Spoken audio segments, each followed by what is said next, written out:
Berria FM. Berriako podcast feminista.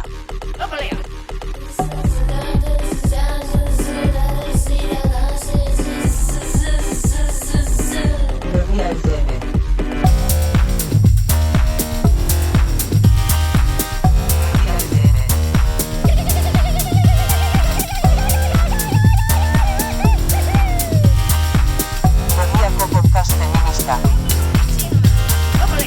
Berria FM.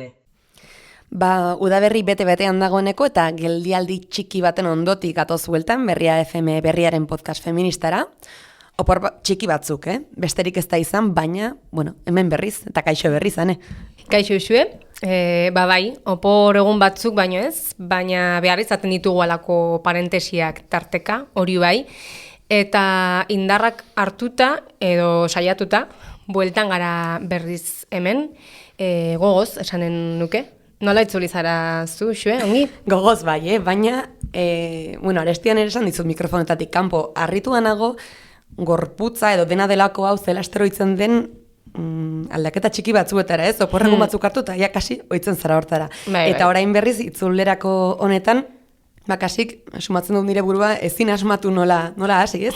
Ze, adibidez, saiorik eman ez dugun tarte honetan, hilabete eskas hontan gertatu direnez ere, zer esan edo nondik hasi, ez? Loratu direla larreak, bai, eta gu pozpozik, udaberriaren lehen seinalekin, baina esan genezake bestelakorik ere azaleratu dela, behintzat hori bai, eta askotarikoak gertarazi eta esan dituztela, beti bezala, gauza batzuek ez dutelako etenik oporretan. Bai, behitu, zuzenean esanen dugu, gogoa dugu preseski titular bat nabarmentzeko, izan ziteken besteren bat ere, noski, ez du zertan izan importantena, nondi begiratzen zaion, baina, genuen gogoa. Bai, ze emakundek plazaratutako ikerketa batean egin nahi genuke gaur azpimarra, saioa abiatzeko. Azken aste hauetan irakurritakoen artean hemen komentatzeko gorde genuen titular batean. Ze berriaren webgunean arakatu eta honela dio martxoaren 31an Maiztu eta Olano kazetariak idatzitako albiste batek. Haserre bizi den feminismoaren irudia bazterutzi eta umorearen garrantzia nabarmendu du emakundek. Ados, ez? Berez ados, bai, baina... Ez, nire egia esan, kirrinka egin zidan irakurri nuen lehenbiziko aldian, eta kirrinka eragiten ditu oraindik ere. Eta, uler dezaket, zer esan nahi duten, zer iradoki nahi duten hor ondo-ondoan, baina ezin esan balio didanik, ez nago ados, ez ados, behintzat ez baditugu nabardura eta ertz asko seinalatzen, ez? Kostatzen zait. Hori da, ulertzen da, baina horrela planteatuta, en fin. Edozein kasutan, ezer baino lehen, esanen dugu behintzat, emakundek argitaratu bai, baina Iraide Alvarez Muguruza eta Sabela Fraga Kosta izan direla ikerlariak, eta hau duela izenburua txostenak zehazki. Beste barre batzuk posible dira. Feminismoaren seriotasun jasanezinaren mitoa desaktibatuz. Hemen behintzat bi parte daudela iruditzen zait. Eta bata da umorearena nabarmentzearena, eta hori, ez da ados egon edo ez egon, baina ez da kontu berria, zorionez baditugu gainera gure Euskal Herri honetan, ekintzaile feminista asko horretan ere aritu direnak tinko, aipatu genitzake, okurritzen zait Bea Egizabal, okurritzen zait Anela Baka ere, zeinak algara mutilatuak lanarekin ere jorratu zuen hori bera, eta behitu, honen arira bilatu nuen, bere aipu bat, eta berak zioen Anela Bakak behar bada amorruz haserre horroka, baina humorez egin dezagun borroka. Eta alegia, potentzialtasuna humoreran ere ez dut alboratu nahi, baina ez diezaguten eskatu haserrea disimulatu edo apartatzeko, ez? Hori da benetan kirrinkara egin didana. Hori da. Adibidez, Miren Elgarrestak berak prentsaurreko hartan esan zuen umorea baliabide politikoa ere badela, eta feminismoak jakin badakiela ura erabiltzen, eta diozun bezala hori argi dugu, ongi dakigu eraldaketarako oso tresna potentea izan daitekeela umorea, are gehiago betik gora egiten denean. Baina, hortik eskatzeraz gaitezen haserre egon, ustut gauzak nahastea dela.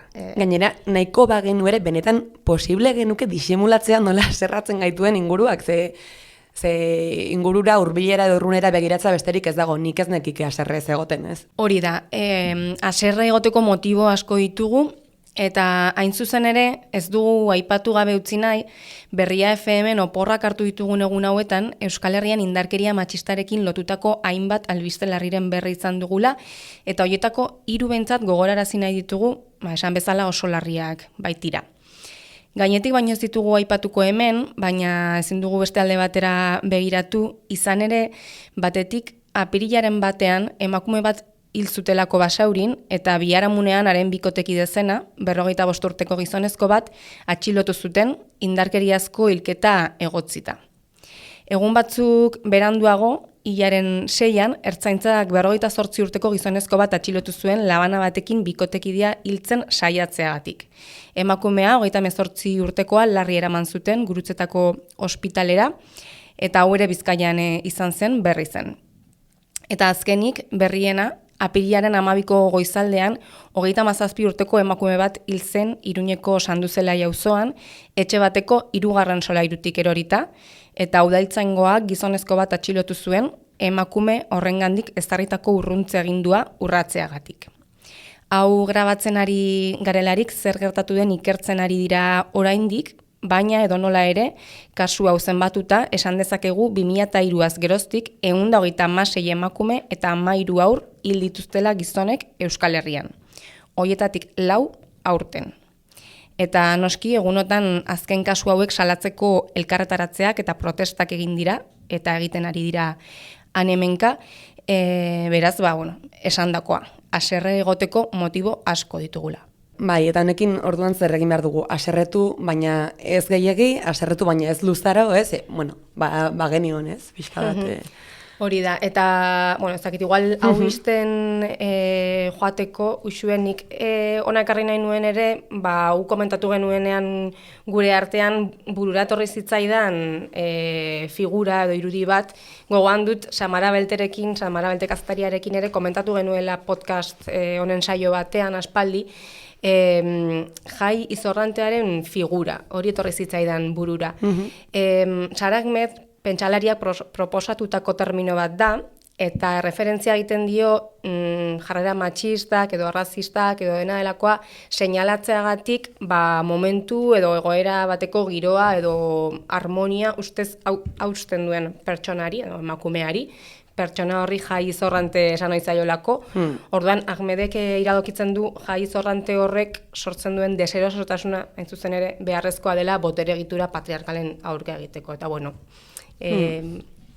interesgarria iruditzen zitzaidan. Bai, haserreari, esango diogu, haserreari bai, eta Jai Izorrantei bai, ez? Eta, behitu, hemen gabiltza dena den, Anezuta biok, orduko hartan Samara Belterekin izan genuen hau mintzagai, baina eske orain ere ez gaude bakarrik, eta orduan, hemengo gaurko gonbidatuari, nahiz eta laster aurkeztuko dugun berriz fundamentuz, baina igual galdetu beharko diogu gaiaz, labur bada ere, gurekin baitugu hemen aditzen erne, edurne, errea, nuño, ongi etorri. Hemen zaude, aditzen eta apuntaren bat hartzen ere bai. Man nago entzuten eta buruari eragiten, bai. Zuke, ezakit labur erantzun daiteken zerbait dena, Edurne, baina zeiritzi duzu honi buruz. Alegia, feminismoa ez da haserre bizi, ados ez, baina zenbateraino alboratu beharko genuke daiteke haserrea, ez? Bizitzan bertan, baina... segurazki titular horrek kontestuan izango du zentzu pizka bat, ez? Baina haserrea zigortzea gainera, da, lo que faltaba, ez? Faltatzen zaiguna, estrukturalki gaude, aspiratuak, zokoratuak, isilik, hilda batzuk, ez? Eta gainera, humorez erantzun behar dugu eta aurpegi ona jartzen, oiga, mesedez, ez. Eta horretaz gain, haserreak badu kriston potentziala, ez? Zeren haserrea da indarra, eta haserreak ematen digu, behar dugun indarra nahi duguna lortzeko auritzetan, ez? Eta hori gabe, batzutan ez goaz inora, eta gainera, estrukturalki, emakume bezala ezita izan garenok, haserrea, eski batzutan ezakigu ez da haserre gaudenik. Ez? Beti ongi gelditu behar gara, beti tal, orduan... Ukatu egin zaigu hori ere. Claro. Eta haserreari ukoa egitea, kusten algaitu, kasi gure burua ezagutu gabe, ez? Orduan, mesedez haserrea ongi etorri erabili dezagun. Bitu, gure burua ezagutzea. Hortaz, igual bai, sakonago ere hitz egingo dugu datozen minutuetan, ze etza ditugu ontarako soilik behintzat haserreari buruz hitz egiteko gonbidatu, ezta? Hori da. Bueno, ez haitu gorretaz mintzatzeko gonbidatu bereziki, beraz eginen dugu bidea agian gaurko gaira. Eta ginen dugu gainera, aurrez musika pixka batekin.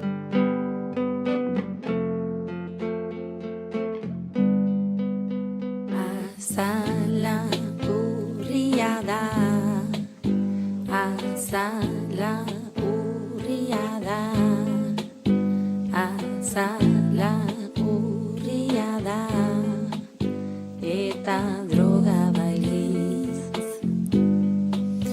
urduri urbiltzen denean, azala urria da, azala urria da, azala urria da, eta droga bailiz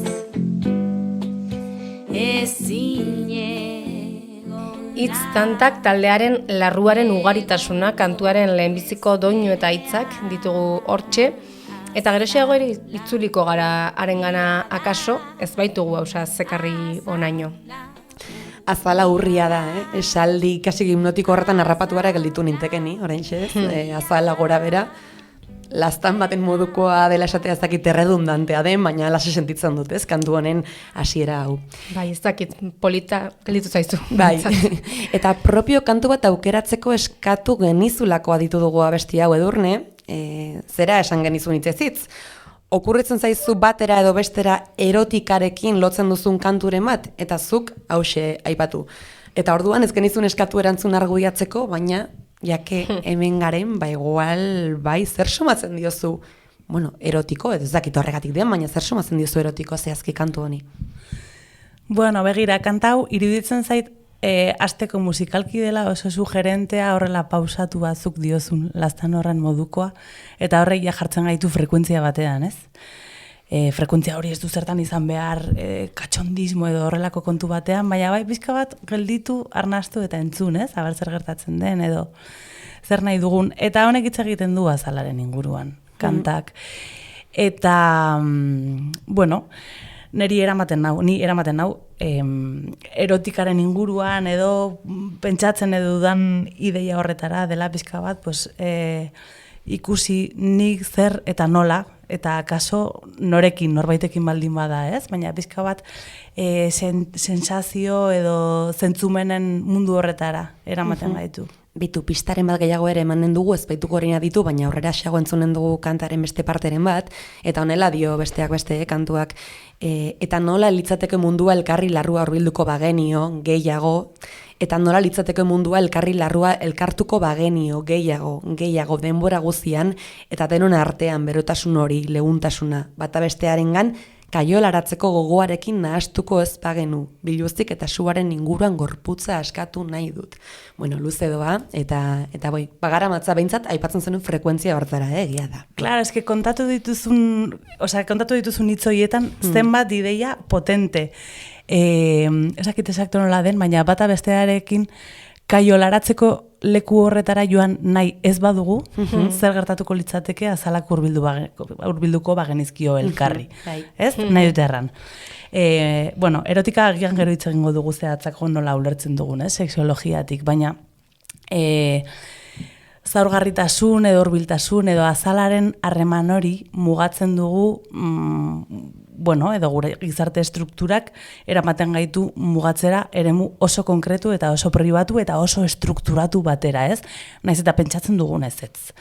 Oso neurtua dugu norekin bai, norekin ez, nola eta noraino, eta ze potentzia duen egunerokoan besarkada batek, musutxo batek, lastan batek, ez dakit, kotxean beste baten gainean pixka bat apoiatuta joate horrek badu kriston indarra, eramaten gaituelako zaurgarritasunera, eta hor irekitzen da mundu oso handi bat, ez? Ze iradokitzailea, hasiera hau, eta joanen gara sartzen eta sakontzen gaian edo gaietan, ze ohartzerako beste batzuen artean, baina egin digu Espainiatatek ies gaurko hitzgakoak, erotikak, eta ja murgildu gara solasaldian. Bueno, biztan da badugula alako hitz goze edo irrika bat hemen. Bueno, edo desira ere deitu geniezaioke, ez? Honi buruz hitz egiteko horria, kaso. Eta nola ez dugu baizanen ontarako desira, ja pasatu balin badira aste batzuk amua hor nonbait ikusi genuenetik, ez? Eta desira hori piztu zego hartzerako. Eta amua zer eta tailer bat. Ea, eginen ditugu aurkezpen eta sarrerak fundamentuz, ze erotikaz eta bestez hitz egiteko baitugu gurekin Edurne Nuño, irakasle eta sexologoa. Horregatik zaitugu hemen Edurne, besteak beste, ez baita motibo bakarra, boteretze erotikoaren eskolaren gidari izan zinelako Iruñeko emakumeen etxean, Urtarril eta Otsailean. Deitu erreskatelan, deitu errepaso, baina hor aitzakia polita topatu dugu, Berria FM-en erotika, plazera, desira eta sentsualitatea kabiarazteko. Beraz, mi esker. Eta asgaitezen horregatik oinarritik, erotika bai, baina erotika Edurne, bueno, zer da ez, galdetu genezake hori ere. Zer, denok ezagutzen dugu hitza bai, lotuko dugu irudi edo praktika edo sentipen jakin batzuekin, baina ez dakit, ez dut dugun modu ertsi mugatu batean ulertzen, bueno, ez dakit, zer da erotika, non dago erotika, zertan dago, nola ulertzen duzuzuk? Baitu horri erantzuteko hartuko dut nik ere tailerraren amua. Venga. Boteretze erotikoko eskola. Urbildu za jendea, ez? Como, interesgarria, zega importantea, hitz egin beharko genuke gehiago, lande beharko genuke gehiago, baina gero tailerrera joateko jendea zain beste animatzen, ez? Zeren interesatzen zaigu pila bat, desira pizten digu, morbo hori ematen gaitu, eta desirak badu hori, ez? Desira oso piztuta dago, beti helmugara iritsi gabe nagoen momentu horretan. Eta tailerrera bueltatuta, igual norbaitek iruditkatu dezake boteretze erotikoa. Hori fijo dela estitatuko gara, izerdia egongo da, soinuak egongo dira. Tailerrean bertan ere. Claro, eta orduan, pues ze susto, ez? Erotika eta movida hori, eta izan behar naiz gai, eta izan behar naiz ez dakize gaitasun dituen pertsona bat, ez? Eta, bueno, berriz ere aprobetxatu nahi dut horri buelta emateko. Zer da erotika? Galdetzen badugu. Bueno, pues, marko sexologikotik ikusita, erotika da norberak bere gaitasun sensorialekin konektatzeko duen aukera edo espektro handi hori. Eta, bueno, batzuentzako oso erresa izan daiteke, eta beste batzuentzako agian ez zeren erotika hitzak edo batez ere konsumoaren munduan erotikak duen erranai horrek, irudiak, pelikulak, jostailuak, helburuak, horrek urruntzen gaitu txikitasunetik, ez? Edo zaurgarritasun horretatik. Orduan, erotika ulertuta norberak zentzumenekin konektatzeko eta gaitasun horiek garatzeko dugun potentzialtasuna bezala, bidea da oso handia, oso zabala eta oso xumea behar bada. Zure tailerretan boteretze erotikoa lantzen duzula esan dugu, eta izen horren beste zatiari ere erreparatu nahiko genioke, ahalduntzeari, boteretzeari. Izan ere, bueno, hemenka entzuten dugun hitz bat da hori, feminismoaren bueltan ere bai, eta gehienetan iruditeria edo jokamolde konkretu batekin edo batzuekin lotu ohi dela esanen nuke, geure buruarekin guztiz seguru eta indartsu izatearekin lotu ohi dugu, zalantzarik edo zaurgarritasunik ez erakustearekin eta bar, baina badira boteretzearen zentzu hori eta boteretzearen terminoa bera zalantzan jartzen duten ahots asko ere, zuk nola ulertzen eta aldarrikatzen duzu? Pues begira, nik ere ez dut sobera maite edo ez da igual nire termino favorito, ez? Baina agian bai izan daiteke amuona gero hau desera ikitzeko. Boteretzea ulertzea indarra eta ahal guztiduna izatea eta ziurtasuna eta dena dakigunaren hori edo Catwomanen irudia. Bueno, osea, niretzako hori da gezurra, ni más ni menos. Hori ez da existitzen edo bai existitzen da, baina itsaso handi baten barruan, ez? Hori da gure parte bat. Eta oso guai dago parte horrekin konektatzea, baina ezin da horra iritsi grisetatik pasatu gabe. Eta, bueno, tailerra hauetan egiten duguna, eta niri benetan interesatzen zaidan terrenoa da ez dakigunean navegatzeko ditugun estrategiak. Ze, eske nik ez dakit jakin gehiago izatea den, baina nahi du jakin nolakoak diren ematen dituzun tailer horiek Edurne Preseski, esan nahi dut kontatu gabe, gero norberak kontatzen dituena tailer horietan, baina nola irudikatu behar ditugu tailer horiek, ez? Gidatzen dituzun tailer hauek izan ere, bueno, 3. antolatu dituzu dagoeneko aurten emakumeen etxean, Iruñeko emakumeen etxean, bueno, esperientzia ugari, bueno, zakitzuk partekatu, baina ikusi eta konpartitu du bertan bildu den jendeak, ezta? Laborategi ere izendatu dituzu saio hauek izatez. Zer egiten duzu edo zein duzue akaso abia puntua eta ze bide egin nahi izaten da tailer horietan? Pues begira, ez da oso horreixa esplikatzea, ez zer oso gordina edo zer horrelakoa delako, baizik eta, bueno, gertatzen dena izaten delako mugimenduan, baina saiatuko naiz. Hemen aipatzen ari garenak emakumearen etxekoak izan dira 2 ordutako, osea, astean zehar, tipo 5-7 ez? Horrelako formato txikian. Egin izan ditugu ere, beste formatu batean, adibidez larunbata oso bat edo, eta hor ja lanketa izan daiteke pixka bat sakonagoa. Baina, bueno, zer dugu abia puntu? Adibidez, emakumearen etxeko honetan, 4 gai hartu genituen.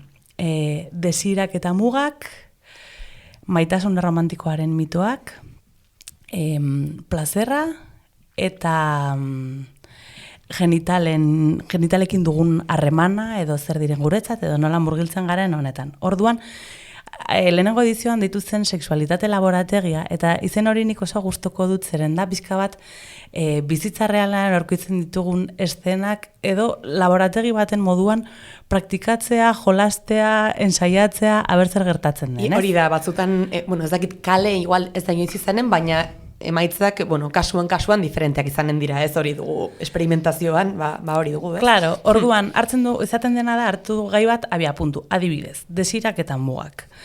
Orduan, bueno, bizka bat bi ideia edo bi kontzeptu horien inguruan ibiltzen gara jolasean, adibidez. Zer moduz mugak jartzen? Zer moduz ez etxerratea, ez etxerra nahi duzunean? Bueno, bilabesan tokia eskatzen dizun bati, igual errex. Etortzen denean zure lagun mina eskatzen mesede bat eta zuk ez duzu gogorik, igual ez hainbeste. Etortzen denean zure bikotea eta ez da zuretzako momentua zerbaitetarako, baina orduan ez hainbeste, ez? Orduan, horrek nora eramaten gaituen ikusteko jolartxoak egiten ditugu, proposamen oso simpleen bitartez egiarran, baina, kanpotik simpleak diren jolasa, gero norbera eramaten du, bizitzan joaten garen tokietara, baina modu kostienteagoan, taldean, gero goxo jasotzeko aukerarekin. Ezakit gakoan galderetan ere badagoen nolabait zuk gehien bat zuk planteatuko dituzulako galderak, pentsatzen dut hasiera batean behintzat, galdera horiek partaideak igual beren buruei egin ez dizkieten galderak direlako, edo, ze importantzia dute ez, galdera horiek azaleratzeak, ze importantzia du? Begira, de hecho, sexologiako ikasketetan gutxienez Espainiar estatuan egon diren horrela eminentzia batzuekin, erraten dute sexologo honenak direla galdera hoberenak egiten dituztenak. Kazetari hoberenak ere bai, antzeko, ez? Badu antzekotasun hori zeren azkenean, zuen helburua kazetariena da, datorrenak zerbait kontatzea, eta sexologoen helburua da kasi kuriositatez begiratzea bestearen esperientzia, ez? Norberari ematea bere erantzun propioak garatzeko espazioa. Atetxo berriak irekiz igual galderen bitartez. Eta horrela izaten da, tailerretan ere. Eta nolako izaten da erantzuna, ze azaleratzen da alakoetan, ze esan duzu, goten dela olako beldur bat batzutan onelako espazioetara joateko edo, ez, ematen digula pixkat erreparua, baina sortzen da, gero, pentsatzen dut gauza asko azaleratuko direla, ez? Behin galderak botata eta... Bai, azteko ez dugu sobera hitz egiten, tailer hauetan. Bai, baina norberak nahi duena. Gertatzen da, horrelako espazio batean, non aukera dagoen norberen miseriak pixka bat azaleratzeko, ematen digu beldurra, normal. Eta eske gainera beti ez dugu gogorik, eta superongi beti izatea gogorik. Baina gogoak eukita, hau lagunduta egitea oso guai da. Azaleratzen den asuntoa izaten da norberaren miseriak, norberaren lotxarik gordinenak edo neri hau bakarri gertatzen zait, behin aterata ikusten dugu oso antzekoak direla guztionak. Eta tailerrak aurrera egin ahala nabaritzen duguna izaten da liberazioa handia, bai tailerrean bertan, geroz eta sueltoago egoten delako jendea, baita batzuek bere bizitza pertsonalera eramaten duten askatasuna hitza handia da, baina pixka bat laxoago egoteko asunto hori. Bai, ez dakit ez, horrelako ikastaro planteatzen denean, zuen helburuen artean ez da egonen seguraski ez dakitzen bat personak ez dakitze aldaketa bultzatzea gero beren bizitzetan, baina sortuko dira batzuetan alakoak, jarri duzu adibide bat, eman dezagun, berdin zaitze gorputze, baina eman dezagun emakume bat, ohitua dagoena, beti baiet esatera bere bikotekideari, eman dezagun, ez? Berriz ez praktikatarako edo horrelakoren bat, alako ikastaroren batek zerbait aktibatu, igual ordutik aurrera mugak, modu determinazio handiagoz jartzen ikasiko du, alegia, gero badakartza alako ikastaroak egiteak dardararen bat bizitzan, eta normalean oberako izan daiteke, ez?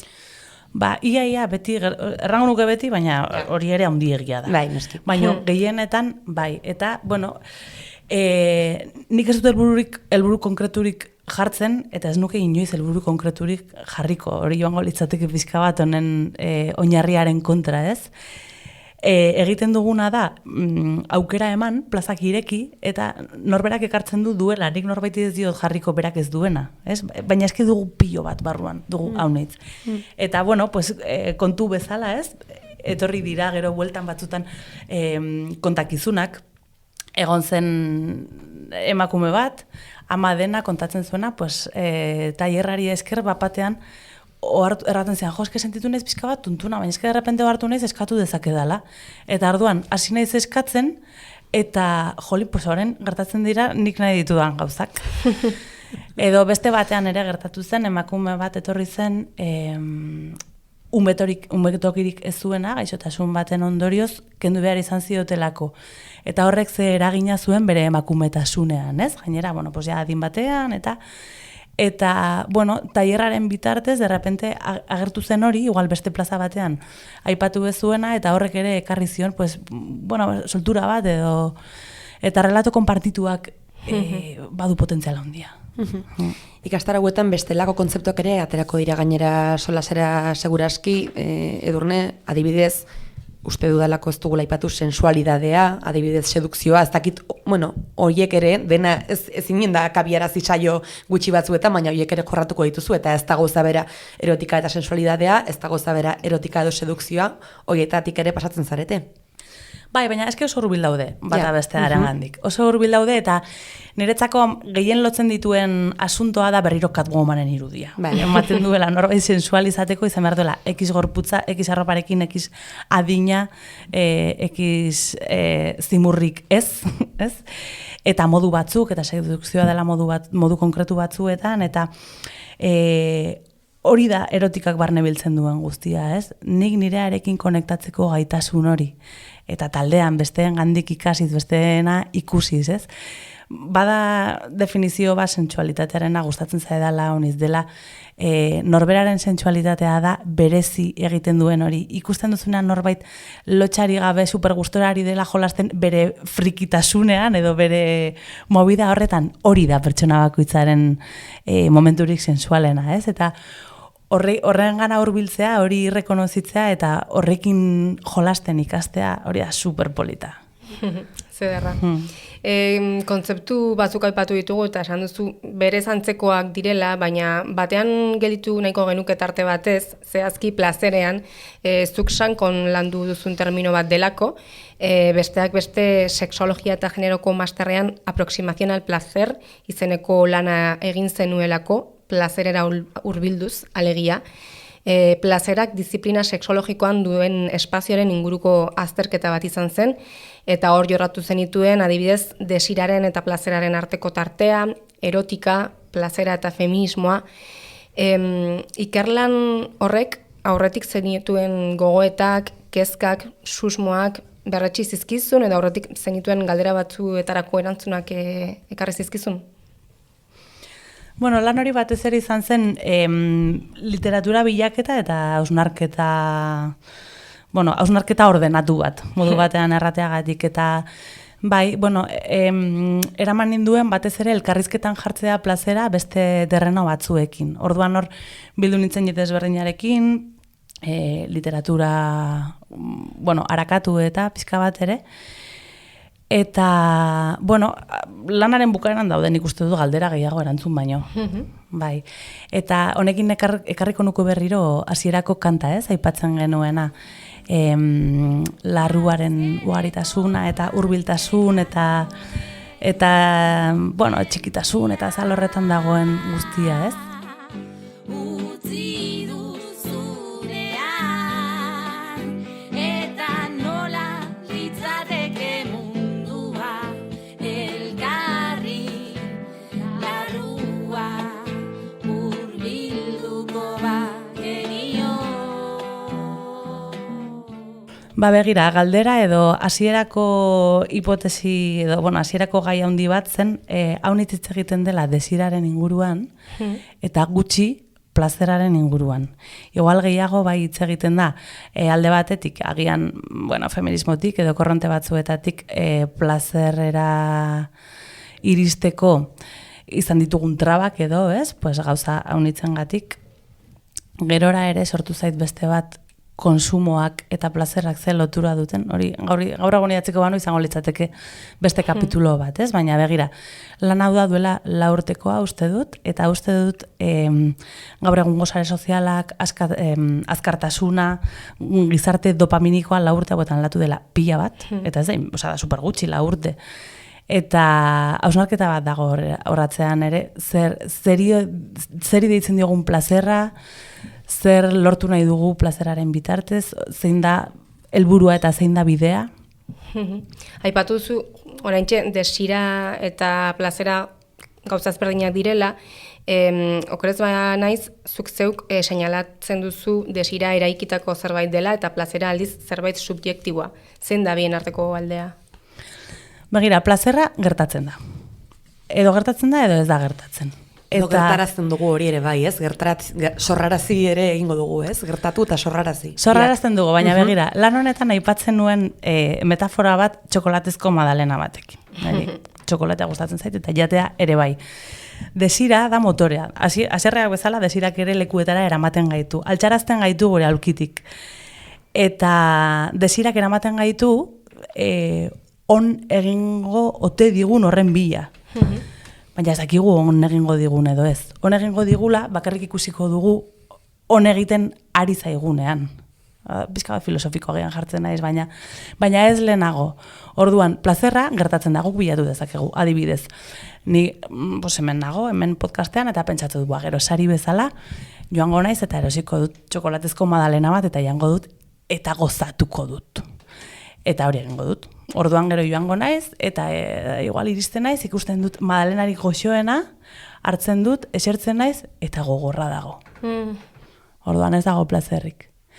Edo agian hartzen dut madalena super goxoa dago, baina dei bat jasotzen dut, ateratzen nagoela nire ondatik berritxar batekin, eta ez dago plazerrik. Orduan plazerra gertatzen da, eta gertatze horrek eskatzen du presentzia. Eta presentzia bastante garesti dago, gaur egun. Orduan, pixka bat tailerrekin lotuz, ekartzen duguna da hau, azkenean. Presentzia zen plazerrak hori behar du. Eta badugu fantasia bat, dela guk plazerra sortzen dugula. Baina sortzen dugu plazerra sortu ahal izateko kontestua. Baina plazerra gertatzen da. Bale. Tailerrak berriz eta ematen du ez, gehiago jakin nahi dugula ez gertatzen zen hor, eta ez da horien beste, baina badu lotura tailerrarekin izan ere, zuri aditu dizut ezketaldiren batean, esplikazio hau dioena dena gerta daitekela gertatzen dela 3 esferatan, intimoan, edo pribatuan, edo publikoan. Eta plazerra dugu hautan orain, eta plazerra intimora mugatzen dugu. Ez? Oroar, edo pentsat plazer, ezakit motak daude, baina plazerra oroar intimora mugatzen dugun zerbait bada. Horrek zer dakar? Edurne, muga batzuk igual ekarriko dituelako horrek, beti ere intimora, ez da pribatura ere, ez intimora mugatze horrek. Eta zergatik dago eta zergatik mugatzen dugu hortara, ez? Zergatik eta zer dakar, igual bi galdera dira hor.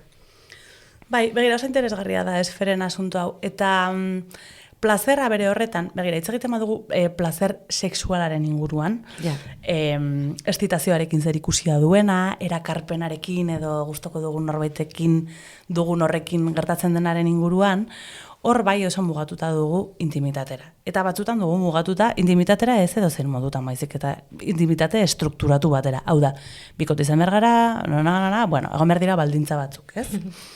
placer sexualaz edo placer mota horretaz ari bagara. Badira beste placer batzuk taldean edo modu publikoan egiten ditugunak, adibidez, ez dakit dantzaldi batean, ez? Reimiren garaziko pintxada batean, hori da placer kolektiboa, eta hori ere da superpotentea, eta da marabillosoa, eta hori oso sexologikoa da ere bai, ez? Eta nire ustez hor dago potentzia handia, publikoan edo kolektiboan egiten ditugun gauza horietan, izan diren modukoak, ez? Agian imaginatzea Reimiren pitxada bat gara mundu guztia biluzik, pues, badirudi eskandalo bat, ez? Horregatik ere pribatuaren eta intimoaren asunto hau, eta kantaren lotura. Baina bai, bada placer mota bat, dagoela batez ere intimitateari lotuta, eta, bueno, horrek badu arrazoi bat. Eta da, askotan gustoko dugun norbaitekin, maite dugun norbaitekin, egoera intimo bat bilatzen dugunean, horri deitzen zaio desira erotikoa, termino sexologikoa, da zuk eta ni zurekin zerbait, baina importantea da zu eta ni, ez zer egingo dugun, eta hortik etorri daitezke plazerak, ez? Edo etorri daitezke edo zein gauza, baina berriro ekarriz presentzia hori emateko zaurgarri aurkeztu behar gara. Eta, klaro, bueno, hori ezin da edo zein momentutan edo zein lekutan egin, ez? Ezin gara joan pixka bat korazon abierto bizitzatik edo zein momentutan, orduan, bueno, reserva horrek badu zentzua eta badu potentziala eta badu indara handia.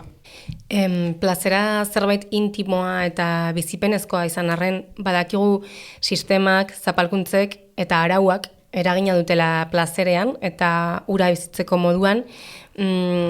Heteroarauak nola eragiten digu plazera bizitzeko moduan edo zein da bere eraginik handiena, zure ustez? Bueno, pues begira, lotu dezakegu berrian aterazidaten titular horrekin, ez? Puritanismoa ez dela soilik Opuseko Andren kontua. Denok ukitzen gaituela. Denok ukitzen gaitu, bai. Bai, bueno, aurrekoarekin lotuta nola plazerra dagoen intimitatera pixka bat baztertua edo reserbatua matiz ezberdinak dituzte, ez? Bueno, alde batetik badu aurretik azaltzen nuen zentzua, ez? Intimitateak duen zaurgarri izateko potentzial hori, zeren zaurgarri garenean gaude gure potentzialik handienean eta horratera dezakegu pues, gure bertute handienak. Intimitatea horretara lotzeak zentzua du bere horretan, ez? Objetiboki edo bere horretan duen potentzialagatik hori heteroarauak erabili du kaiola bezala, muga bezala, orduan, hor intimitatean egiten baduzu, ongi, hortik kanpora gaizki. Eta nire ustez honek baditu arrazoi politikoak ere bai, nahi dut erran. Kantak erraten duen bezala, zer gertatuko litzateke azalak gehiago elkarri hurbilduko bagenizkio, pues agian izango genuke arazo gutxiago, hurbiltasun gehiago, bakardete gutxiago, behar gutxiago, konsumo gutxiago, orduan benetan arriskutsua izan daiteke. Hau ere igual oso hitz handiak dira, baina hau pentsatzen dut oso serio. Orduan, horrelako intimitateak mugatzen baditugu bakarrik estruktura zurrun batera, jazta, kontrol asko zerrexagoa da, eta gure bizitzak askoz manejableagoak izango dira kanpotik, ez? Eta arauak zer ekarri du, pues, bueno, duela 1 urte, ezkontza edo horrelako struktura. Gaur egun, hipoteka. Hori baino struktura itxiagorik, bueno, seme alabak, binaka egiteko gauzak, hau, bueno, uste baino itxiago dago, eta egia da, bueno, gaur egun baditugu Iruñerrian, ez? Adibidez, pues feminismoak ekarrita, beste mugimenduak ekarrita, pentsatu dugu, ez? Baditugu ere idazleak, bueno, badago pentsamendu bat garatuta, non estruktura horiek zalantzan jarri ditugun, maitasun romantikoaren mitoak, estruktura guztiak, baina uste du gure zurretara ez dela oraindik iritsi. Ez dela ongi iritsi, zeren gauza bat da pentsamendua garatzen duena eta beste batek gure sensazioak eta gure emozioek nola erantzuten duten, ez? Orduan, bueno, estruktura horietatik ateratzea mentalki erresa izan daiteke, gorputzetik ez. Orduan, hausnarketa horrek behar du pixka bat ere barruko mugimendua honi buelta eman alizateko. Plano intimoan gertatzen dena, beraz. Esan nahi dute aldaketa horiek iritsi behar dira ez dira oraindik iritsi plano intimoan gertatzen diren gauzetara, esan nahi duzu. Claro, iruditzen zait urruti daudela ditugun pentsamendu aurrerakoiak, eta gero plano intimoan norbaitekin edo norberari gertatzen zaizkionak. Adibidez, argi izateagatik, zeloak. Badakigu, ez egola pertsona bakarra gustatzen eta beste batengatik atrakzioa sentitzen aldugula eta bar. Baina gero zeloak sentitzen ditugu. Eta orduan zer egiten du sentitzen dudan horrekin, uste badut ez nukela sentitu beharko, etortzen da errua, eta honen inguruan ere badaude teoriak idatziak, ez? Baina hor gaude. Bitu zure, aipu batzuk genituen hemen, hemen dokumentatuta, bata esan duzu puritanismoari loturikoa, puritanismoa ez dela Opusenko Andreen kontu bat soilik, beste bat ere karri dugu ona, eta normaz, baino gehiago kontranormaz mintzo da, hain zuzen ere. Hau zenioen zuk Edurne, feminismoak plazera du helburu politikotzat, baina pena litzateke garaipen totala erdietsiko den egunera arte itxoitea. Honek zer esan nahi du, arma bat ere izan daitekeela plazera? Noski.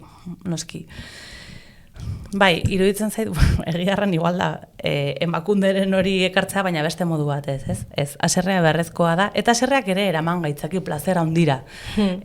Burura etortzen zitzaidan lehen zuek entzuterakoan musika talde batzuk, konkretuki hemen apuntatu ditut, Tribade, Sara Ebe, Bele, ez? Haserretik sortzen dituzte kristonak, eta horiek eramaten gaituzte ospakizun kolektibo batera, ez? Kontzertu batean edo juerga batean adibidez, eta horrek badu haserreak ekarri duen plazerretik haunitz.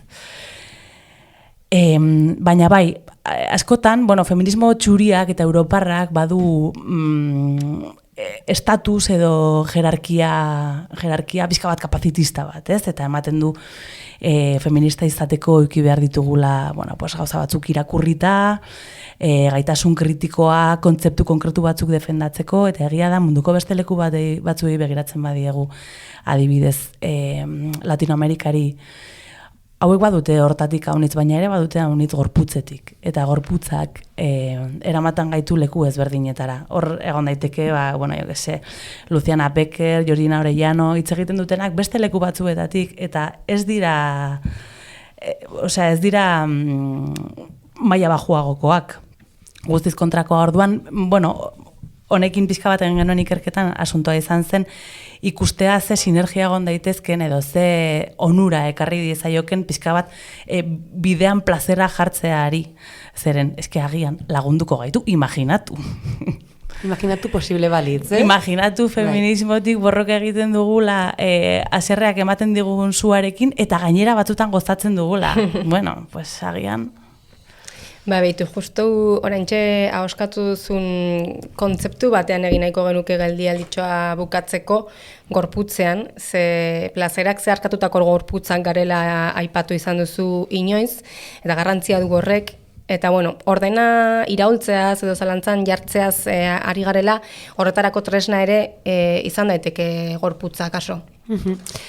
Bai, eta galdera hori egin diogu guk ere ezagun bati, zuri ere ginen dizugu orain, baina ezagun bati ere bai, ze Lorea Guru Txarri, sexologo eta Sare Iesaren babeserako eta prebentziorako elkarteko kidearen gana jo dugu, zergatik zehazki, orain dela hilabete batzuk aditu genuelako nola sareetan esplikatu zuen horri buruzkorik. Zehazki, desobedientzia korporalaz edo gorputz desobedientziaz mintzatu zen, eta ikustekoa da bai, ze aipatzen ari garen honekin guztiarekin badu lotura. Entzunen dugu. Desobedientzia korporala ekintza politikoa da. Gure gorputzak ez dira neutralak. Arau, itxaropen eta kontrol sistemek zeharkatzen dituzte. Nolakoak izan, mugitu, desiratu eta existitu behar dugun esateko. Generoaren eta sexualistasunaren ikuspegitik desobedientzia korporala inposizioiek zalantzan jartzea da. Eta gure identitateen, adierazpenen eta plazerren gaineko autonomia aldarrikatzea. Transpertsona bat, ez binarioa edo disidentea, espazio publikoa bere gorputzarekin okupatzen duenean, historikoki ikusezin bihurtzen saiatu duen ordena bat desobeditzen ari da. Emakume batek agindu estetiko edo galtzaietara ez egokitzea erabakitzen duenean, berdin. Eta desgaitasuna duen pertsona batek irisgarritasuna, independentzia eta aitorpena eskatzen dituenean, gizartean erabateko parte hartzea mugatzen duen egitura kapazitista desafiatzen ari da. Desobedientzia edo desobeditzea gizarte justuago baterantz bideak irekitzea da. Gorputz aniztasuna normaltasunez bizitzea, ez bakarrik individualtasunetik, kolektibotik ere. Gorputz guztiek dute garrantzia eta gorputz guztiek dute baimenik gabe existitzeko eskubidea. Akaso aldarrikapen horrekin geratu gintezke gaur ez, azken esaldi horrekin gorputz guztiek dute garrantzia eta gorputz guztiek dute baimenik gabe existitzeko eskubidea. Eta plazerare aipatu du bidean, gainera, kapazitismoa ere zuk orain arestian aipatu duzun hori, Edurne, gauza asko bildu dizkigu Loreak hemen eta eskertuko diogu hemendik noski, baina apunte interesgarriak utzi dizkigu. Desobedientzia. Bai, hitzez hitz berak dioena. Eta begira, lan horren beste hausnarketa bat da, hemendik abiatuta gorputz guztiek dute existitzeko eskubidea, inkluso gorputz guztiek dute gozatzeko eskubidea.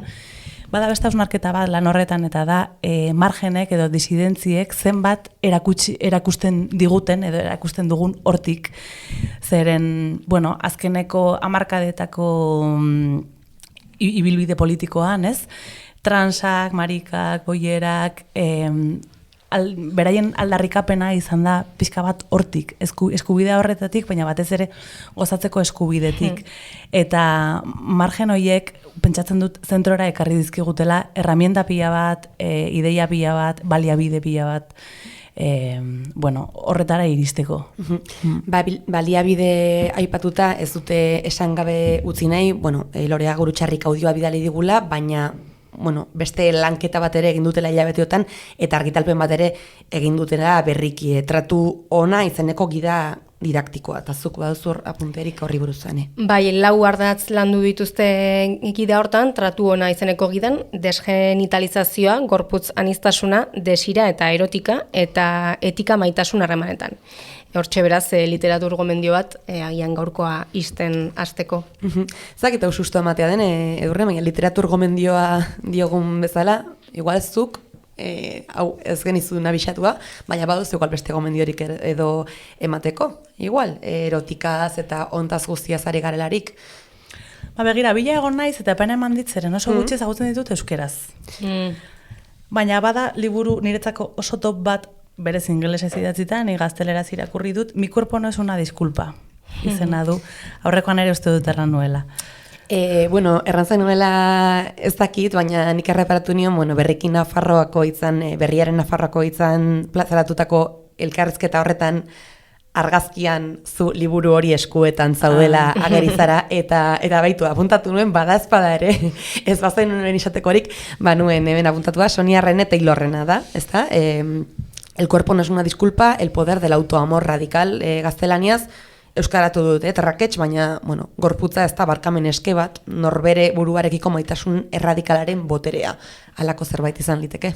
Bai, liburu horren potentzia da pixka bat, Loreak azken esaldian erraten zuen hori gorputz guztiek dutela existitzeko eskubidea eta gozatzeko eskubidea. Eta horretarako, murgiltzen gaitu pixka bat ideia batzuetan eta bide batean. Bai, eta gai honen inguruan aipatu nahi dut, aspaldi idatzitakoa da, baina ez dago bat ere zaharkitua, eta, literatura lokala itziarzi garen devenir perra. Hor ere, azkeneko ideia honetatik, nola margenek zenbat argitasun ekarri diguten esfera guztietara, hor, oso ongi azaltzen du, itziarrek, oso potentea da. Ederki, agian gomendio hauekin eta ideia hauekin isten joan marko gara. Itxi beharko dugu, zoritxarrez, baina tira, Edurne Errea Nuño, irakasle eta sexologoa, plazera izan da zurekin hitz egitea, da, mi esker, tartetxo hau egiteagatik. Placer totala, bai. Bai, niretzako ere bai bikote, eta, zorionak ere zuen lan honengatik. Izanen dugu beste aukerarik, eskerrik asko. Mi esker, eta zuri entzule, gauza bera, ongi segi eta asko gozatu.